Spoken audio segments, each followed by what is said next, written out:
Hello guys, welcome back to PC वाले YouTube channel. And आज की वीडियो में हम बात करने वाले हैं RTX 3090 के बारे में, जो कि करंटली अभी तो जो है वो एनवीडिया का टॉप एंड कार्ड है। मे बी एनवीडिया बाद में कुछ और पावरफुल कार्ड निकाल ले, बट अभी के लिए 3090 जो है उनका टॉप एंड कार्ड है। और 3090 की परफॉर्मेंस 1,50,000 एनवीडिया की इसकी फाउंडर एडिशन की प्राइस है। AIB पार्टनर्स यानी कि ASUS MSI के कार्ड्स लोगे तो उसकी जो है वो तुम्हें और कीमत देनी पड़ेगी।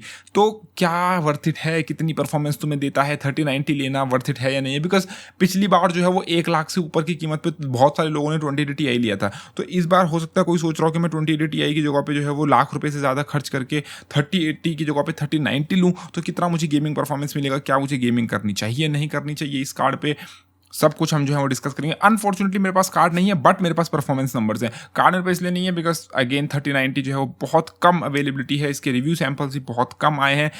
बोर्ड पार्टनर्स क्या एनवीडिया के पास खुद आई थिंक शायद एक में भी शायद रिव्यू यूनिट हो। तो अनफॉर्चुनेटली एनवीडिया वो एक अकेला पूरे इंडिया में रिव्यू यूनिट तो एक 40,000 सब्सक्राइबर वाले को देगा नहीं। सो ना क्योंकि मेरे पास परफॉर्मेंस नंबर्स हैं तो हम लोग डिस्कस कर सकते हैं कि ये कितना अच्छा कार्ड है, कि आपको लेना चाहिए नहीं लेना चाहिए। अगर मेरे पास किसी थर्ड पार्टी का लाइक ASUS MSI या किसी और कंपनी का कार्ड आता है तो तब तो इसका डेडिकेटेड रिव्यू आएगा ही आएगा डेफिनेटली। बट अभी मेरे पास जो परफॉर्मेंस नंबर्स हैं उनके बेसिस पे देखते हैं कार्ड कितना अच्छा है। लेकिन उससे पहले मैं तुम्हें बोलूंगा, देखो एनवीडिया की मार्केटिंग के बारे में। एनवीडिया ने जो घटिया मार्केटिंग करी है इस बार, मैं तुम्हें क्या बताऊं।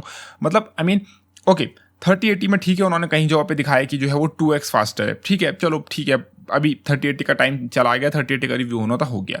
एनवीडिया ने 3090 को प्रेजेंट हम लोगों को इस तरीके से करा कि 3090 जो है वो टाइटन की जगह पे आ रहा है, ठीक है। इस बार कोई टाइटन RTX नाम का कार्ड नहीं आएगा, इस बार जो है वो उसकी जगह पे 3090 आएगा। फर्स्ट ऑफ ऑल, जब भी किसी जनरेशन में टाइटन RTX कार्ड आता था, टाइटन RTX कार्ड जो है वो सबसे top of the line card हुआ करता था, ठीक है। वो क्वाड्रो सीरीज में नहीं था, वो GeForce सीरीज में नहीं था, वो बीच में था। यानी कि आप कोई भी कार्ड लेते हो तो आपको अगर कार्ड का पूरा नाम पता हो तो कार्ड का नाम क्या होता है? कार्ड का नाम होता है GeForce RTX 2080 Ti, GeForce RTX 2080 super, इस टाइप से होता है, राइट।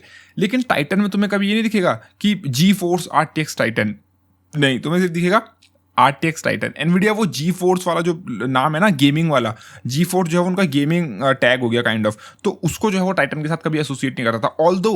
ऑल्दो तुम्हें टाइटन में जो है वो गेमिंग ड्राइवर्स मिलते थे, तुम्हें गेमिंग वाले ही ड्राइवर मिलते थे टाइटन में, तो काइंड ऑफ लोग टाइटन को एज अ फ्लैगशिप लेवल का गेमिंग ग्राफिक कार्ड की तरह यूज करते थे, जो कि तुम्हें सबसे टॉप ऑफ द लाइन यानी कि TI सीरीज में, 80 सीरीज में जो TI वाला होता है एनवीडिया का फ्लैगशिप, उस कार्ड से थोड़ी सी और FPS देता था, थोड़ी और परफॉर्मेंस देता था, और सबसे best of the best card हुआ करता था। ये था एनवीडिया का टाइटन लाइनअप। नाउ एनवीडिया ने उसको खत्म कर दिया और उसकी जगह पे ला गया 90। अब ऐसा नहीं है कि 90 एनवीडिया पहली बार ला रहा है, बट इससे पहले एनवीडिया जब 90 सीरीज लाया था तो वो थे डुअल GPU कार्ड, मतलब उनके अंदर 2 GPU कोर्स हुआ करते थे। इस बार एनवीडिया टाइटन की जगह पे 3090 लेके आया और एनवीडिया ने इसको मार्केट ही गेमिंग की तरह करा है। ठीक है, चलो अगर इसका नाम टाइटन होता तो मैं कहता कि ये सेमी प्रोफेशनल कार्ड है, या फिर इसको वो लोग यूज़ करना चाहते हैं जो कि क्वाड्रो अफोर्ड नहीं कर सकते, बिकॉज क्वाड्रो बहुत एक्सपेंसिव होता है और वो सस्ते में जो है वो निपटना चाहते हैं और उन्हें अच्छी परफॉर्मेंस चाहिए, उन्हें मोर VRAM चाहिए, क्योंकि इनके अंदर जो है वो 24-21 GB ऐसे जो है वो VRAM हुआ करती है इतने हाई एंड कार्ड्स में। तो अगर तुम प्रोफेशनल वर्कलोड कर रहे हो तो ये कार्ड तुम लोगों के लिए थे। लेकिन एनवीडिया ने इसको इस बार मार्केट करा है एज अ गेमिंग कार्ड, ठीक है। लिखा है एनवीडिया ने अपनी स्लाइड्स में 8K गेमिंग, और अगर तुम अपने कार्ड को लिख रहे हो ना 8K गेमिंग, देन तुम उसको गेमिंग की तरह मार्केट कर रहे हो।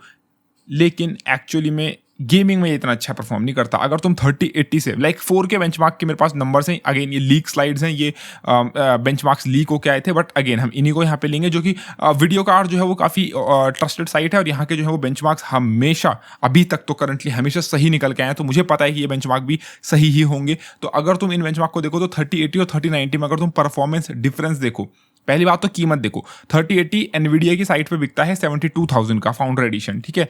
72,000 का एनवीडिया ने अनाउंस किया है। 3090 बिकता है 1,50,000 से ऊपर का, मतलब तुम कीमत देखो तो कीमत डबल से भी ज्यादा है।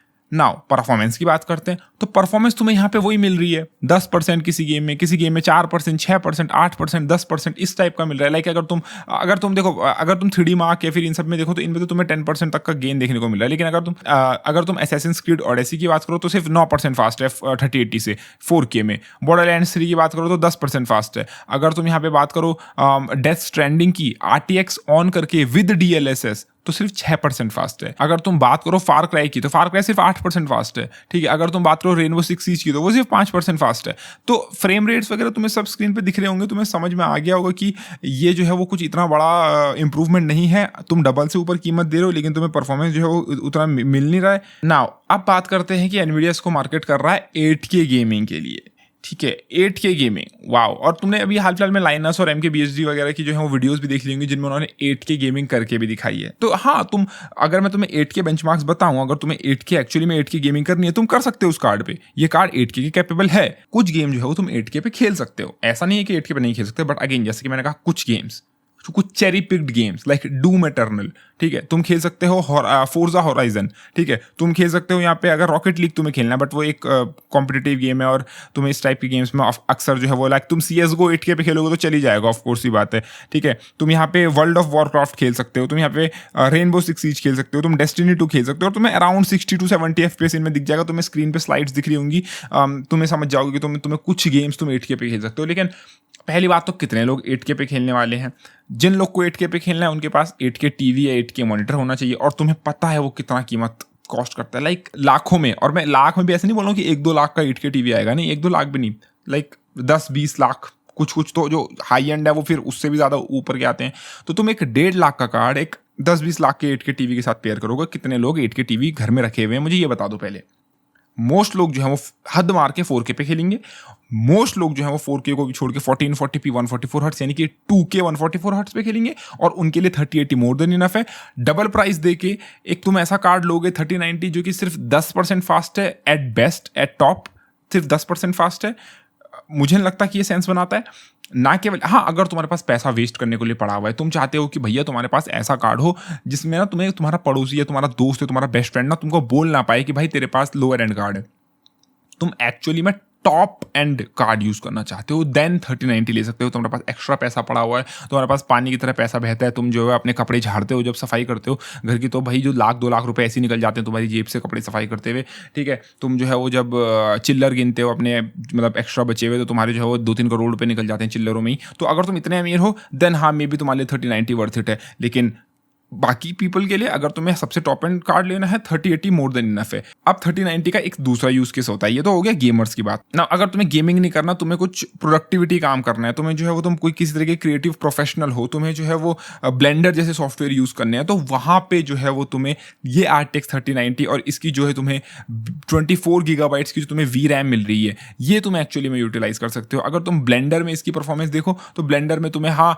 अगर तुम ब्लेंडर में अगर तुम BMW या क्लासरूम या फिशी कैट इनके जो बेंचमार्क्स हैं इनको रन करोगे तो तुम्हें 15 से लेके 21% तक का जो है वो इंप्रूवमेंट देखने को मिलेगा, और बेस्ट केस सिनेरियो में तुम्हें अराउंड 25% तक का इंप्रूवमेंट देखने को मिल सकता है। तो हाँ, ब्लेंडर जैसे जो प्रोफेशनल सॉफ्टवेयर है, अगर तुम इनको यूज करते हो और तुम्हें उनके लिए चाहिए, अगर तुम कूडा एक्सेलरेशन यूज करना चाहते हो एनवीडिया का, और जो जितनी VRAM है तुम्हें प्रोवाइड कर रहा है 3090, ये जो है तुम्हारे कई प्रोफेशनल वर्कलोड्स में तुम्हें हेल्प करने वाला है। हर कोई जो है वो 4-4, 5-5 हज़ार डॉलर के क्वाड्रोज जो कार्ड्स हैं उनको जो है वो अगेन बाय नहीं कर सकता। तो किसी किसी को जो है वो सस्ते में प्रोफेशनल कार्ड चाहिए, और तुम्हें सस्ते में प्रोफेशनल कार्ड चाहिए तो हाँ, 1.5 लाख का ये सस्ता कार्ड जो है तुम्हारे लिए प्रोफेशनल काम करवा देगा तुम्हें। तो ये जो इसकी मोर VRAM है, इसकी जो मोर कैपेसिटी है, और वो 10,000 से ज़्यादा कूड़ा कोर्स, जो कि अगेन मैं तुम्हें बोलूँगा कि 10,000 से ज़्यादा वो कूड़ा कोर्स, फिर डिपेंड करता है तुम कूड़ा कोर्स को कूड़ा कोर्स बोलते कब हो, क्योंकि हर जनरेशन में कूड़ा कोर्स डिफ्रेंशिएट होते हुए आए हैं, तो देखते हैं कितना होता है। तो डिपेंड करता है, ये गेमिंग के लिए तो सेंस नहीं बनाता, लेकिन अगेन तुम अगर एक्स्ट्रा रिच गेमर हो देन तुम्हारे लिए सेंस बनाता है। बाकी नॉर्मल गेमर्स के लिए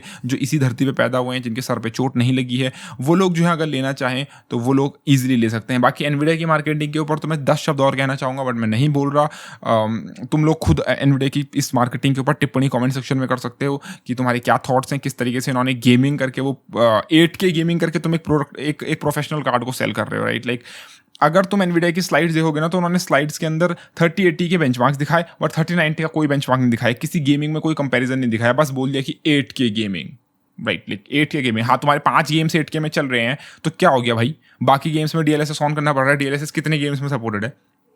एक, वाओ, सिर्फ डूम इटर्नल हर कोई थोड़ा ना खेलता है भाई, हर कोई फोर्जा थोड़ा ना खेलता है, किसी और को कुछ और गेम खेलना होगा 8K पे, पर तुम नहीं खेल सकते ना सारे गेम्स तो, और सारे गेम्स में DLSS भी नहीं है। कम से कम इनिशिएट हो चुका है 8K गेमिंग का वो दौर, जिसमें तुम अब अगली जनरेशन के जो तुम्हें RTX 40 सीरीज के कार्ड देखेंगे वो मे भी थोड़ा और अच्छा खेलेंगे 8K पे, बट 8K मेन स्ट्रीम अभी नहीं है। दुनिया में 90% या फिर मैं बोलूँगा आप चलो 80% जो गेमर्स हैं वो अभी भी 1080p रेजोल्यूशन पे खेलते हैं। बचे जो 15% लोग हैं वो 1440p पे खेलते हैं। जो 5% लोग बचे वो खेलते होंगे 4K पे, और 0.0001% के घर में बस 8K टीवी होगा जो कि 8K में गेमिंग करेंगे एक्चुअली में। और जो गेम्स ही 8K में चला रहे हैं ना, लाइक रॉकेट लीग और यहाँ पे जो तुम्हारा रेनबो सिक्स सीज और जो तुम्हारे गेम्स हैं लाइक जो है वो एपेक्स लेजेंड यहाँ पे 60+ FPS करके दिखाया। ये सारे FPS गेम्स है। एपेक्स लेजेंड कोई 60 FPS में नहीं खेलना चाहता। एपेक्स लेजेंड जैसे गेम्स लोग 100+ FPS में खेलते हैं। ये कॉम्पिटेटिव गेम्स है, ठीक है। इस टाइप की गेम्स लोग 100+ FPS में खेलते हो। तुम 8K में ना अपने एनिमी को 8K में देख के कुछ करने नहीं वाले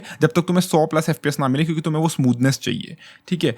तो हाँ, 8K में कुछ गेम्स चल रहे हैं, बट इसका मतलब ये नहीं कि 8K गेमिंग का एरा जो है वो शुरू हो चुका है। हाँ, इनिशिएट जो है वो एनवीडिया ने कर दिया है, काइंड ऑफ मैं बोलूँगा, बट अगेन अभी 8K बहुत दूर है। 8K गेमिंग बहुत दूर। जब तक तुम्हारे 8K मॉनिटर से टीवी सस्ते नहीं हो जाते तब तक 8K बहुत दूर है। तो मुझे तुमको वीडियो पसंद आई होगी। आई तो प्लीज़ वीडियो को लाइक शेयर सब्सक्राइब करना ना बोलो। धन्यवाद, टेक केयर गाइस।